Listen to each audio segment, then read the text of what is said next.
各位朋友早上好，欢迎收听收看7月11日新闻速递一。首先关注新西兰。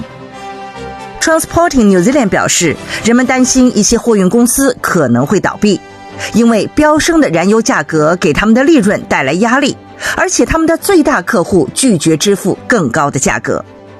首席执行官 Nick Legg 表示，风险最大的是近1/5的卡车运营商。他们报告称，超市、大型商店和大型的工业企业等客户拒绝支付更高的价格，或者说如果不给他们更低的价格，就换货运公司。Legg 表示，运输10万公里的货物的价格已经从1年前的69000元上涨到现在的119000元，涨幅约72%。再来看看天气方面的情况。Met Service 表示，预计一场冬季风暴将于周一晚些时候开始袭击北岛，预计包括西海岸的强风、Bay of Plenty、Coromandel 和 Gisborne 的大雨，以及坎特伯雷高地的降雪。Northland 的大雨预警从下午的2点开始，而强风预警从晚上的9点开始。Coromandel 半岛从下午4点开始发布大雨警告，而 Gisborne 从下午的3点开始发布大雨警告。根据商务委员会的数据，时装零售商 Sheco 和电子产品的零售商 Noriming 是交货延误和不交货的最严重的违规者之一。在截至5月31号的一年中，这家新西兰创立的女性时尚品牌收到的关于货运问题的投诉最多。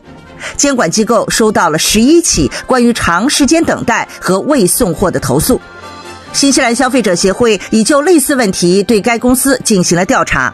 该委员会表示，他在12月联系了 Sheco， 提醒其遵守公平交易法规定的有关于交货延迟和未交货的义务。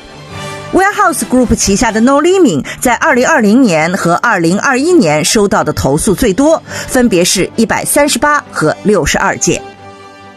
国际方面的消息，日本参议院的选举投票已经结束。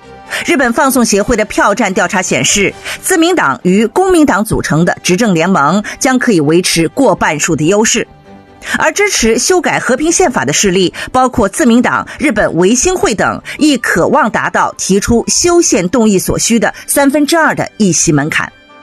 这次选举改选参议院1半议席，并且补选一个空缺议席，一共是125席。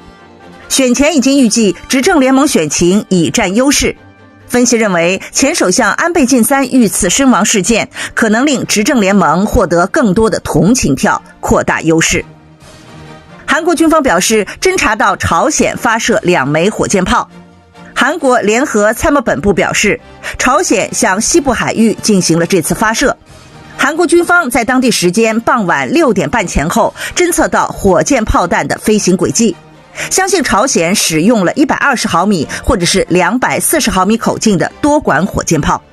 韩国军方正在分析朝鲜这次发射属于例行的训练，亦或是针对韩美即将进行的联合军演。感谢收听收看新闻速递，我是梁峰，再见。